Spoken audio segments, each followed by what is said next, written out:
Okay, so no one has joined, but I'm starting off since I've waited for almost 5 minutes. So to begin with, respiratory medicine, there are a few important topics, and respiratory medicine is quite easy to crack in PLAB. So we have a patient who presents with progressive dyspnea.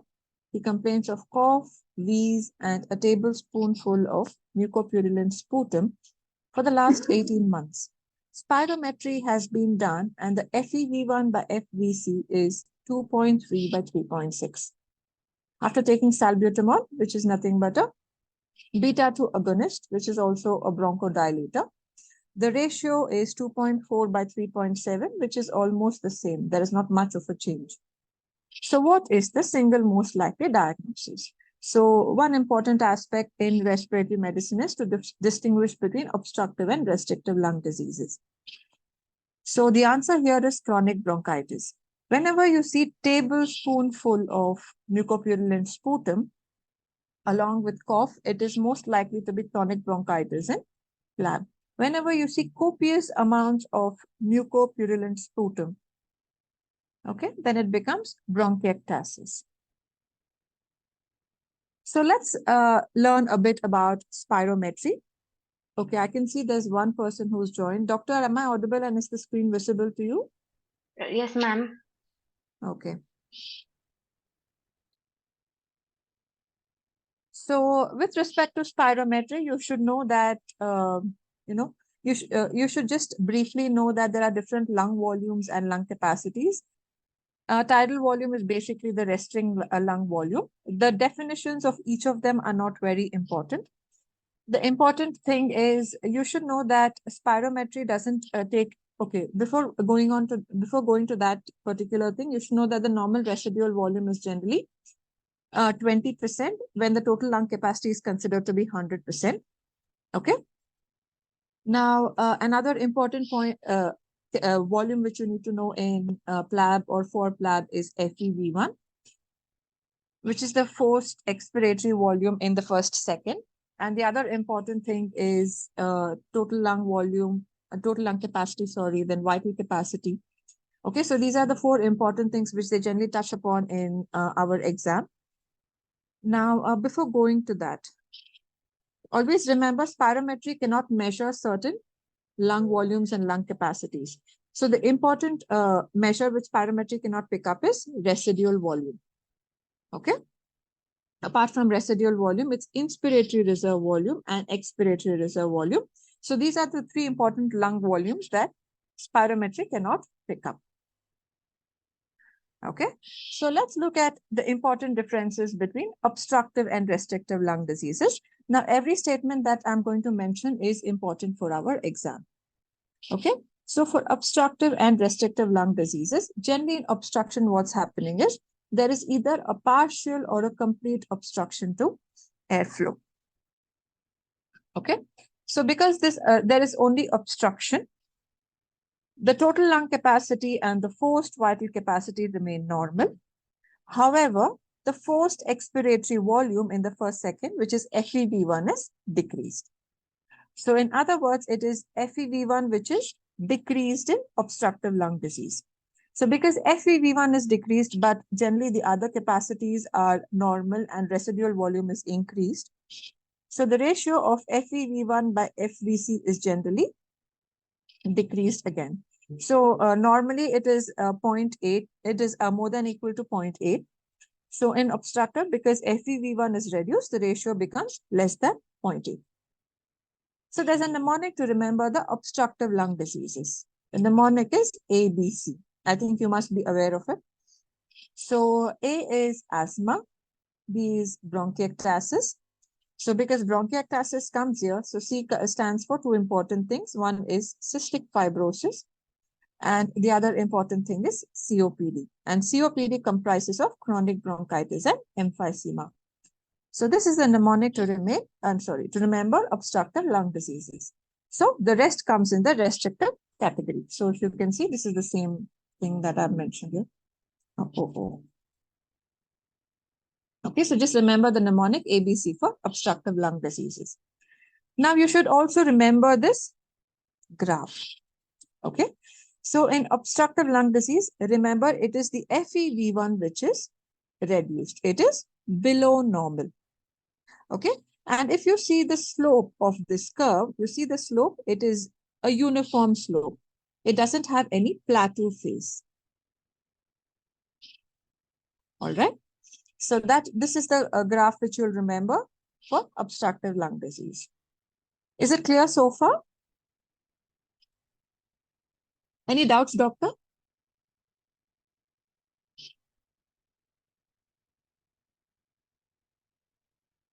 Okay, if you have any doubts, please do stop me and you can ask me. Now, with respect to restrictive lung diseases, here there is a restriction to the lung expansion. So as a result, there will be reduced expansion of lung parenchyma. Due to this reduced expansion of lung parenchyma, the total lung capacity is reduced. So all conditions apart from the ABC ones that we have discussed come under restrictive lung diseases. So in restrictive lung disease, the total lung capacity, the forced vital capacity is generally reduced. FEV1 can be normal to slightly reduced. So because there's an overall reduction in all, the ratio of FEV1 by FVC remains normal. And you also need to remember this graph. So if you see restrictive lung diseases, though the FEV1 is reduced, you can see a plateau phase here. Okay, it is not a steep slope.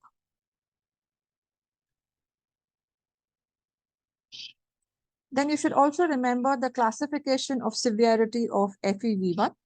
Now, there are two scoring patterns. One is the BTS scoring pattern and the other one is the gold scoring pattern.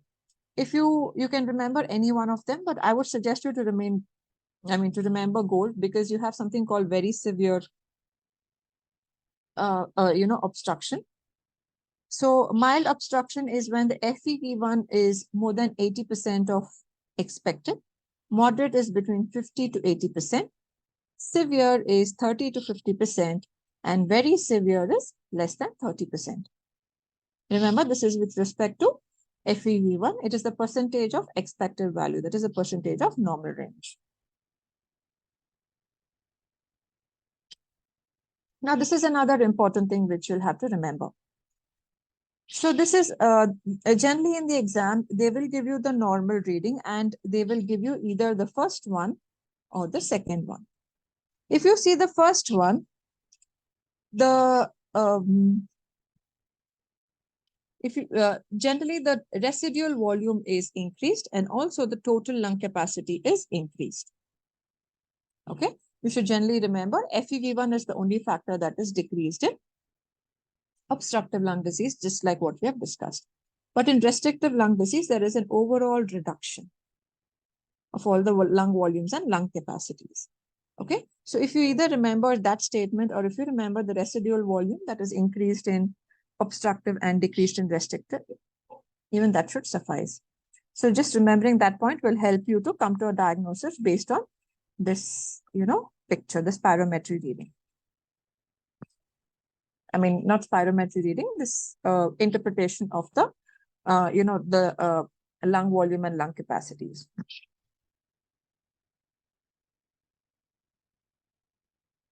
So moving on.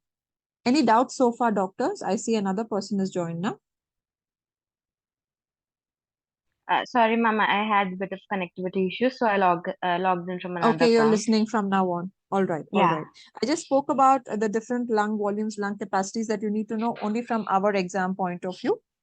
Okay, so it's Okay. quite an easy one. It's just if you just listen to what I've discussed, that should be more than enough.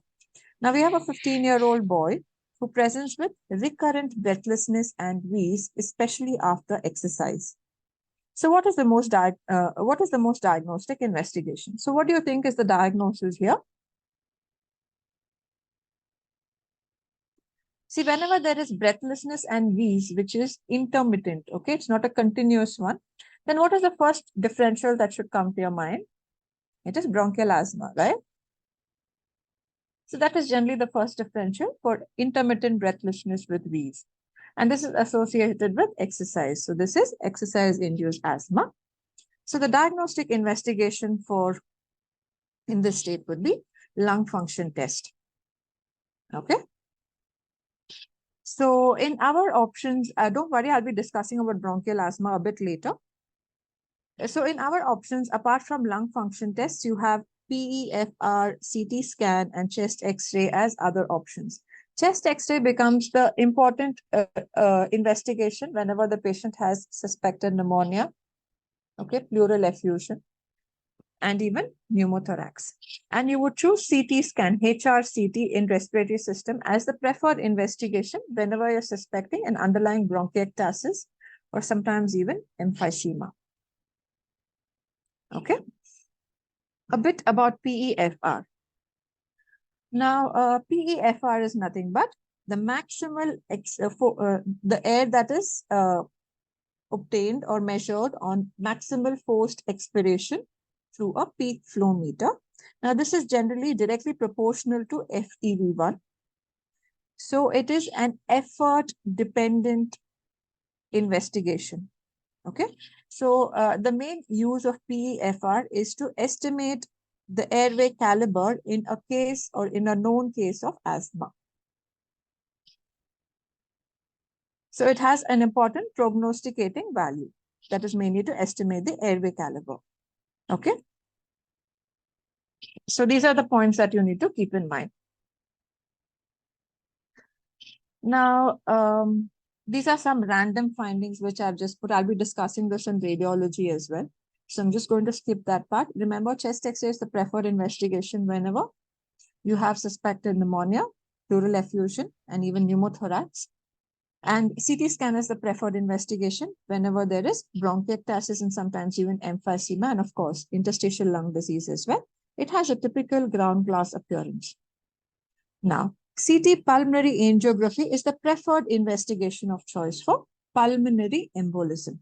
This is with respect to investigations in the respiratory system. Another important thing is the preferred investigation for lung carcinoma or mesothelioma. It's always going to be biopsy with histopathological examination. Okay. It could either be, generally it's going to be lymph node biopsy. Okay. So you should always remember biopsy with histopath as the important or the preferred investigation for any malignancy in the body, not just for the lung or the pleura. Is it clear so far? That's with respect to investigations. Any doubts? No, ma'am. Okay. So any doubts, please feel free to interrupt me. Okay. Otherwise, I'll just keep continuing.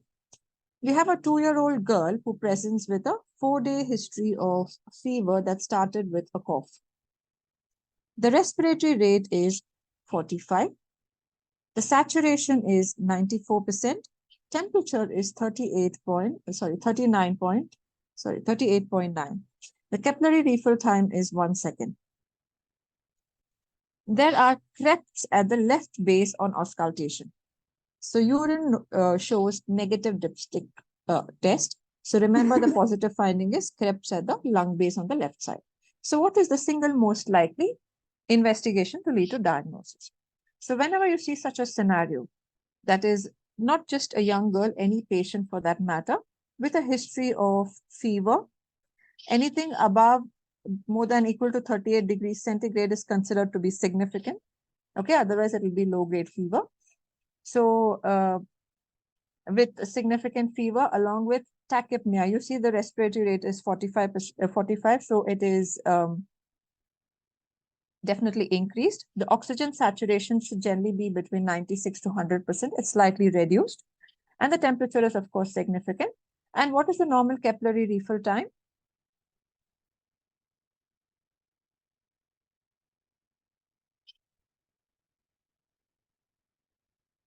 It should be less than 3 seconds. So the capillary refill time here is normal. So scenario, and also there are creps. So whenever there is fever with tachypnea and crepitations on auscultation, the most important differential is always pneumonia. Okay. And whenever it comes to pneumonia, always and always, the single most likely investigation which will lead to the diagnosis of pneumonia will be chest X-ray.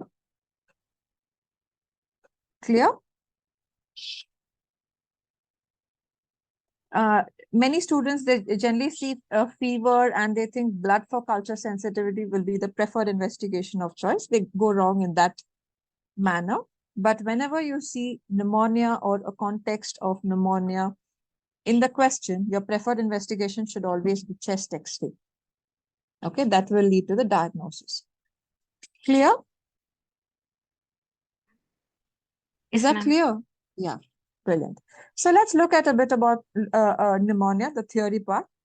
Now you have community-acquired pneumonia, which is the commonest, and the causative organism is Streptococcus pneumoniae. Also, other important organisms like H. influenza and Mycoplasma pneumonia can also result in community-acquired pneumonia. Then nosocomial pneumonia or hospital-acquired pneumonia, it generally occurs after, whenever the hospital stay, the duration of hospital stay is beyond 48 hours. Okay. And here the commonest causative organism is gram-negative enterobacteria. And the second commonest cause is Staph aureus. You will need to remember the causative organisms. There's microbiology is, the role of microbiology in PLAB is very limited. So that's the reason wherever you have to remember, I will just give you the context. Now, another important thing, how do you describe Streptococcus pneumoniae or pneumococci? Is it gram-positive or gram-negative? It's gram-positive, and generally they are diplococci, isn't it?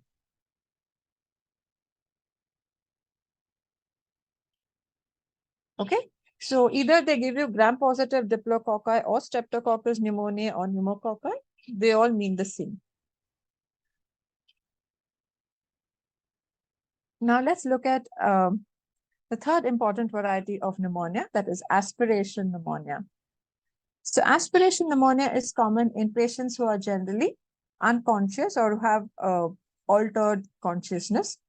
So it's commonly seen in patients who have stroke, then myasthenia, bulbar palsies, then intoxicated patients, and also patients who have dysphagia. So dysphagia due to achalasia or any sort of reflux. So these are the common causes for aspiration pneumonia.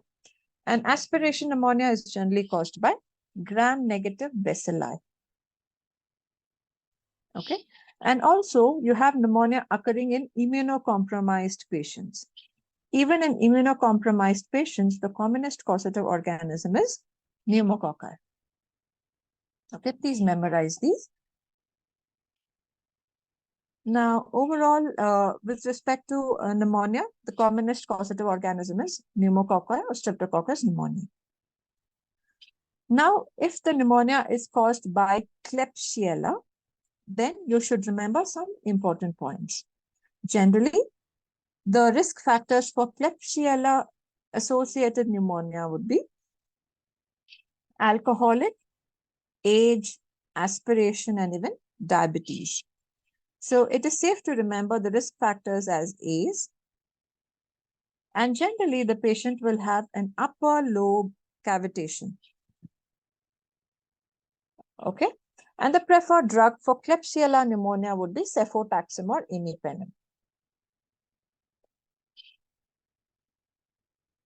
Now, for staph-associated pneumonia, it is common in IV drug abusers, but you should also remember it as you should also remember staph to be the second commonest cause for hospital-acquired pneumonia.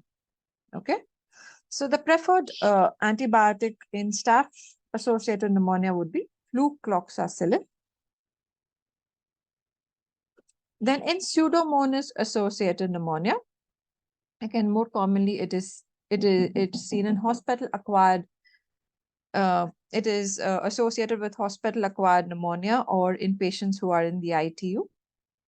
And generally for Pseudomonas pneumonia, a dual therapy is preferred, wherein generally either ceftazidime, meropenem, or a fluoroquinolone is combined along with an aminoglycoside. So dual antibiotic therapy would be the preferred choice for Pseudomonas-associated pneumonia. And what is that dual therapy? It is aminoglycoside with either Ciplox or meropenem or ceftazidime or any of the anti-pseudomonas penicillin.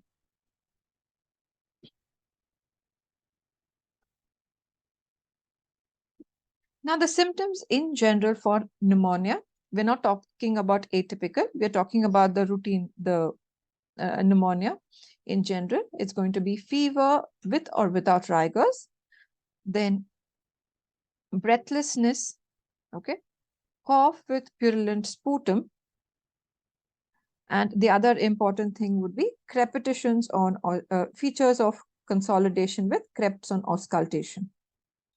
So you should know what are the important signs of consolidation. The important signs of consolidation are there will be reduced expansion in that particular area. Then dullness on percussion. The tactile vocal fremitus and vocal resonance, what do you think? Will it be increased or decreased?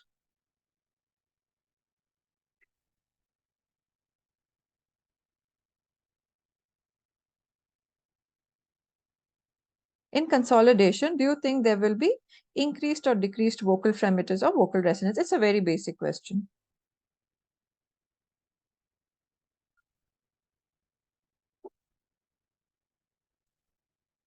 Can I give this as a homework?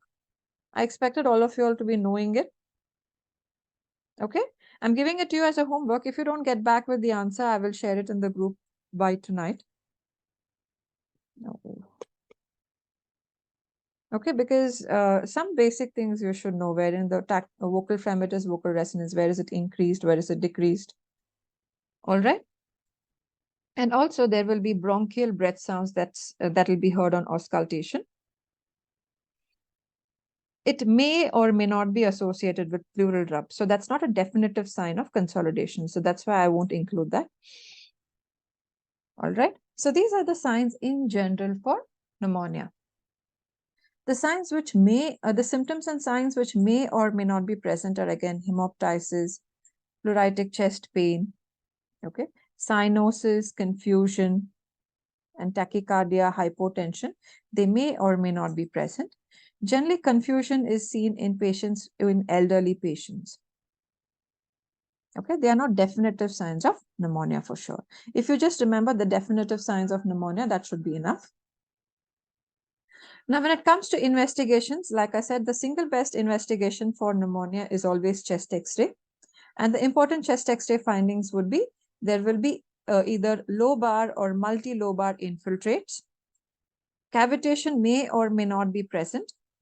Pleural effusion again may or may not be present. This is the preferred investigation of choice. Okay. Other supportive investigations would be the oxygen saturation, the ESR CRP levels, then sputum for microscopy and culture.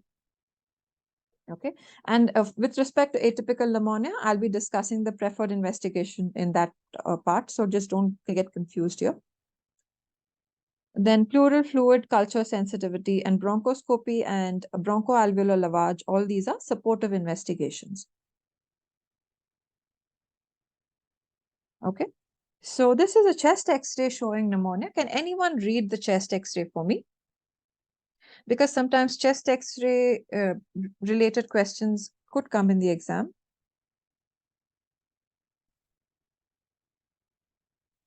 Anybody? Can anyone read this chest X-ray for me? First, it is chest X-ray PA view. Then you're going to look at the trachea and look for any mediastinal shift. There is no mediastinal shift. Okay. Then if you look at the airfields on both sides, you can see infiltration in the right lower lung field. Okay. With prominent with lymphadenopathy as well, hilar lymphadenopathy. The CP angles are free. So this is sufficient to rule out pleural effusion, because sometimes consolidation and pleural effusion might look the same. So by looking at the CP angle, you should be able to come to a conclusion. And of course, there will also be mediastinal shift. Okay, so these are some important features you should look for whenever you're given a chest X-ray. Now, the other important exam topic for our with respect to pneumonia would be the severity score. So you have the curve 65 score. Now you give 1 point for each of it, and CURBS generally stands for confusion, urea, respiratory rate, BP, and 65 is basically the age. So urea levels of more than 7, then respiratory rate of more than equal to 30. Whenever the SBP is less than 90 or DBP is less than 60 and age more than equal to 65, 1 point is given for these criteria. And always remember, when it is 2, the score is 2. Generally, hospital admission is and antibiotic and parenteral antibiotic therapy is advised.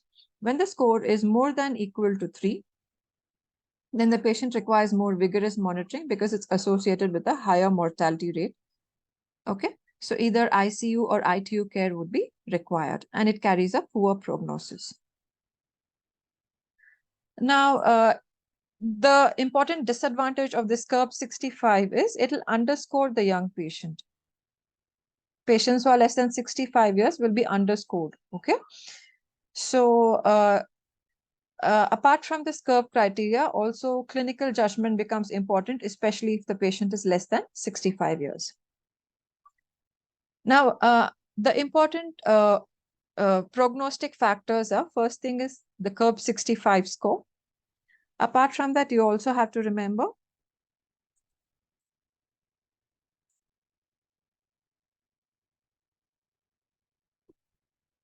apart from that, you'll also have to remember if the patient has any comorbs, for example, uncontrolled diabetes, hypertension, or underlying heart disease, all these will favor poor prognosis. Also, if the infiltrates on chest X-ray are multilobar or bilateral, even in that case, and if the PaO2 is less than 8 kilopascals, even that is a poor prognostic factor.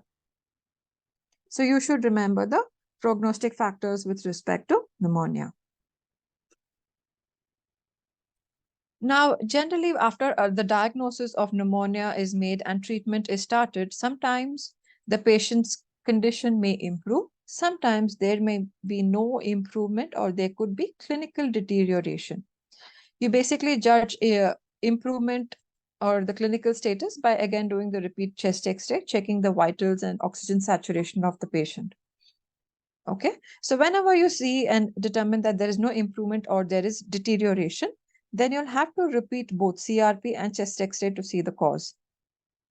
Okay, and based on that, you'll have to either modify your treatment, okay, or change the antibiotic. Now, overall for pneumonia, the preferred antibiotic of choice is amoxicillin. But you should remember the preferred antibiotic for staph is flucloxacillin. For Pseudomonas associated pneumonia, it's going to be the dual therapy. Okay, for Klebsiella pneumonia, it's different again. So those you'll have to remember. But in general, for typical pneumonia that's generally caused by streptopneumonia, the preferred antibiotic is amoxicillin. So whenever there is penicillin allergy, erythromycin is the preferred one. Okay, for atypical, I will discuss it, I think, in the next few slides. So that's with respect to the choice of antibiotic. Now you'll have to also know certain important complications that can occur in a patient who has pneumonia. Okay, so let's see that first, and then I'll come back to these.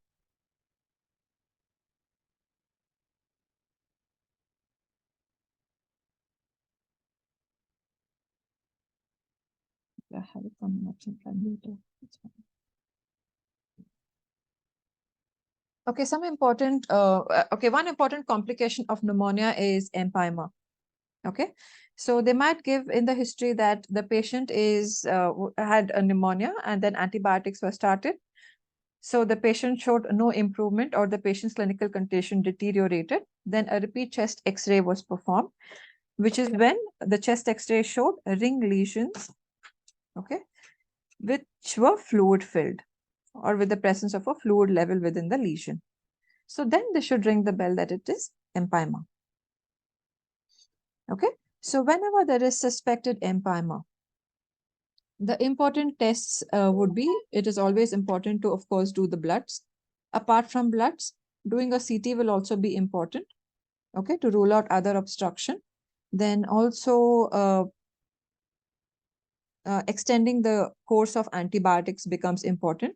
So the antibiotics are given up to 4 to 6 weeks. Otherwise, it's generally given up to 2 to 3 weeks. Generally 2 weeks if you take into consideration for typical pneumonia. Okay. Then apart from continuing antibiotics for a longer duration, even postural drainage and sometimes even repeated aspiration may help in such patients. Only if there's no response to any of these measures, surgical excision would be considered. Okay, you don't have to bother about the chest X-ray, interpretation with respect to empyema. They won't be giving that in PLAB. But of course, for pneumonia, they will give that. And I have discussed that chest X-ray. So that is more than enough. Okay, is it clear so far? Any doubts? No, ma'am. Okay. Another important complication associated with pneumonia is lung abscess. Now, what is lung abscess? It is nothing but a cavitating area of localized suppurative infection. Now, the important cause for lung abscess again would be inadequately treated pneumonia, then aspiration, any sort of bronchial obstruction which is due to a tumor or foreign body, okay, any sort of septicemia or septicemia due to any cause, and even a subphrenic or a hepatic abscess. So all these are important causes for lung abscess. The important or the classic feature for lung abscess would be swinging fever with cough and purulent foul-smelling sputum with or without hemoptysis, okay? And there'll be pleuritic chest pain with malaise and weight loss. And the important clinical finding would be finger clubbing, along with, of course, there will be pallor. And on auscultation, there could be creps as well. Okay, so you should remember swinging fever with cough and purulent foul-smelling sputum with or without hemoptysis, with features of malaise, weight loss, finger clubbing, and even pleuritic chest pain. All these point towards lung abscess again.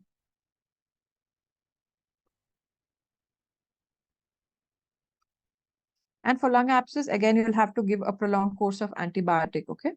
And again, postural drainage, it's almost